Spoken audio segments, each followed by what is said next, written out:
Subscribe कीजिए आपके अपने YouTube channel education for CBSE को और बेल आइकन को दबाइए ताकि आप अपने लेटेस्ट वीडियो सबसे पहले देख सकें।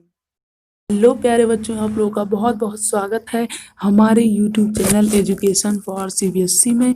और साथ ही साथ आपका बहुत बहुत स्वागत है हमारे इस एसएस लेक्चर 2 में, यानी कि स्मार्ट स्टडी लेक्चर 2 में। तो आज हम बात करने वाले हैं कि फिजिक्स और मैथ जैसी सब्जेक्ट जो होती हैं उन सब की स्टडी हम कैसे करें, और ये भी साथ में हम बात करेंगे कि क्लास 10th के लिए, क्लास 9th और 10th के लिए क्या होना चाहिए, और क्लास 11th एंड 12th के लिए ये स्मार्ट स्टडी हम कैसे कर सकते हैं। तो देखिए, एक बात जनरली सभी के साथ होती है कि जब हम लोग 9th या फिर 10th में रहते हैं और उसके बाद जैसे ही हम लोग 11th या फिर 12th में जाते हैं तो हम अपने स्टडी पैटर्न को कभी भी चेंज नहीं करते हैं। हम वैसे ही स्कूल से आने के बाद अपनी बुक्स को खोलते हैं और जो क्वेश्चंस रहता है उन्हें हम वापस से लगाना शुरू कर देते हैं और छिपा छिपा के एग्जाम्पल्स को सॉल्व करते हैं। फिर देखते हैं कि हमने कहाँ गलती करी, फिर उसी तरह से हम अपनी गलतियों को सुधारने की कोशिश करते हैं। लेकिन ये तरीका तभी तक है जब आप 9th या फिर 10th में हैं। जब आप 11th या फिर 12th में जाते हैं तो आपके ब्रेन के पास इतना मतलब कि वो इतना डेवलप नहीं हो पा रहा होता है कि वो उतने ज़्यादा कंटेंट को एक साथ याद करे। इसलिए आप लोग देखेंगे कि 9th और 10th में जो आपकी एग्ज़ाम की परफॉर्मेंस रही होगी वो काफ़ी अच्छी खासी रही होगी, लेकिन जैसे ही आप 12th या फिर 11th वाले क्लास में पहुँचें वो काफ़ी डिक्रीज़ हो जाती होगी। वो सिर्फ इसी वजह से, जैसे कि मैं आपको एक एग्जांपल दिखाता हूँ। मान लीजिए कोई लड़का है, वो रोज़ 1-1 किलोमीटर तक दौड़ता है। अब अचानक एक दिन उसे मैं कह दूँ कि तुम 2 किलोमीटर दौड़ो, तो वो लड़का क्या करेगा, वो लड़का थक जाएगा। और थकने के साथ साथ ही ये भी हो सकता है कि उसका पैर भी दर्द करने लगे। इसी वजह से आपका ब्रेन भी बिल्कुल ऐसा ही होता है। उसे धीरे धीरे डेवलप कीजिए। यदि आप 11th या फिर 12th में, मान लीजिए कि ध्यान दीजिए ये वीडियो 9th वालों के लिए भी है, 10th वालों के लिए भी है और 11th 12th वालों के लिए भी है।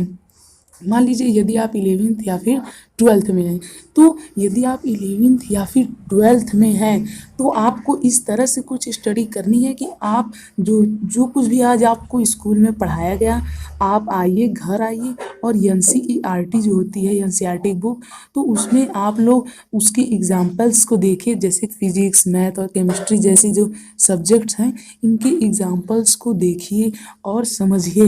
एग्जाम्पल्स को देखना भी है, समझना भी है, और तुरंत इसे सॉल्व नहीं करना है। ध्यान दीजिए, इसे तुरंत सॉल्व नहीं करना है।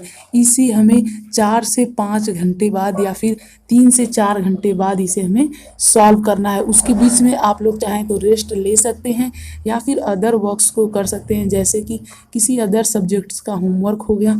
पर ध्यान दें कि इस सब्जेक्ट को बिल्कुल ही ना छुएं।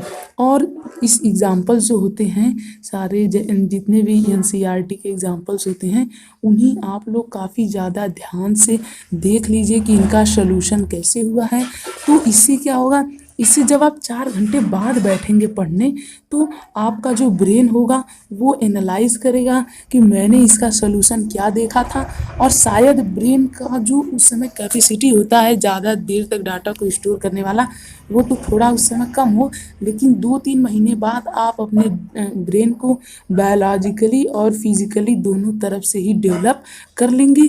और फिर आपका जो ब्रेन होगा वो काफ़ी आसानी से डाटा को या फिर आप जितने भी ज़्यादा पढ़ेंगे उसे स्टोर कर लेगा। और बहुत बच्चे यही गलतियाँ करते हैं कि वे ये स्टेप नहीं फॉलो करते हैं, तो उनके साथ क्या होता है, वे आज तो मान लीजिए कुछ भी लर्न कर रहे हैं, लेकिन अगर वे आज इसे लर्न कुछ भी किए तो वो कल तक उसे भूल जाते हैं। या फिर ये हो सकता है उनके साथ कि 1 महीने या फिर 2 महीने या फिर आज ही लर्न किए तो कुछ ही देर बाद वे भूल जाते हैं। और यदि आप 9th या फिर 10th में हैं जैसे कि मान लीजिए कि आप मान लीजिए 9th में हैं, तो यदि आप 9th में हैं तो आपको क्या करना है, बुक्स लेनी है एनसीईआरटी की। तो एनसीईआरटी या फिर कोई भी अदर बुक आप ले सकते हैं।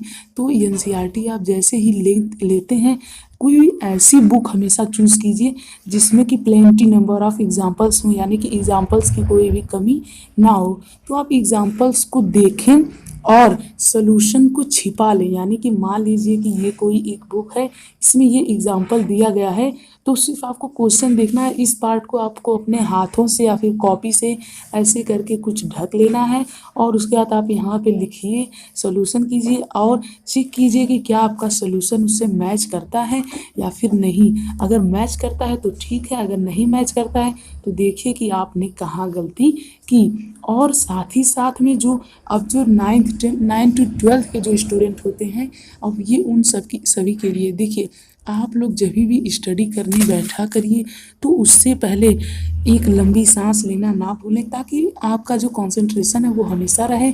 और ये सोचिए कि जैसा मैंने आपको पिछली वीडियो में बताया था एसएस लेक्चर 1 में, अगर आपने उसे नहीं देखा है तो देख सकते हैं।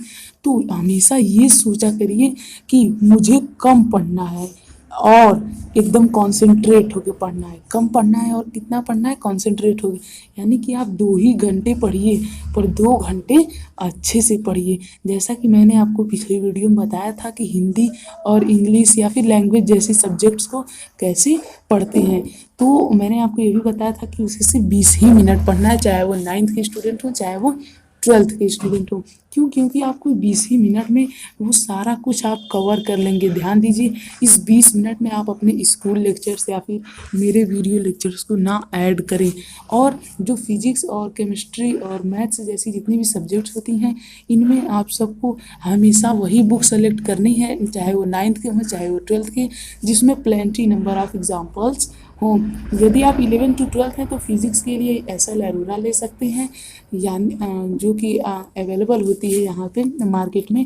और यदि आप 9th to 10th में हैं तो आप यश चांद की भी बुक ले सकते हैं, जो कि काफ़ी अच्छी बुक होती है फिज़िक्स के लिए। और मैथ्स के लिए तो वही आर.एस. अग्रवाल या फिर आर.डी. शर्मा आप लोग ट्राई कर सकते हैं। तो बस आज की इस वीडियो में इतना ही। उम्मीद है आप लोग इस रूल्स को ज़रूर फॉलो करेंगे और आपकी स्टडी 3 to 4 मंथ्स में ज़रूर इम्प्रूव हो जाएगी और आपकी जो ब्रेन की कैपेसिटी है वो भी ज़रूर ही इंक्रीज़ होगी। तो उम्मीद है आप लोग अब तक हमारे चैनल को सब्सक्राइब कर लिए होंगे, नहीं किया है तो हमारे चैनल को सब्सक्राइब करना ना भूलें। और ये वीडियो अगर अच्छी लगी हो तो इसे लाइक करें और इस अपने दोस्तों के साथ शेयर करना ना भूलें। Thank you. जय हिंद, जय भारत। मिलते हैं एसएस लेक्चर 3 में और उसमें हम बात करेंगे कुछ और सब्जेक्ट्स जिनकी आप स्टडी कर सकते हैं और अपने एग्ज़ाम्स में, जो आने वाले एग्ज़ाम्स है उसमें अपने मार्क्स को इंक्रीज़ कर सकते हैं, ना कि डिक्रीज़। तो चलिए बढ़ते हैं, अब हम अगले वीडियो में मिलते हैं। बाय बाय, ख्याल रखिएगा। Thank you. जय हिंद, जय भारत।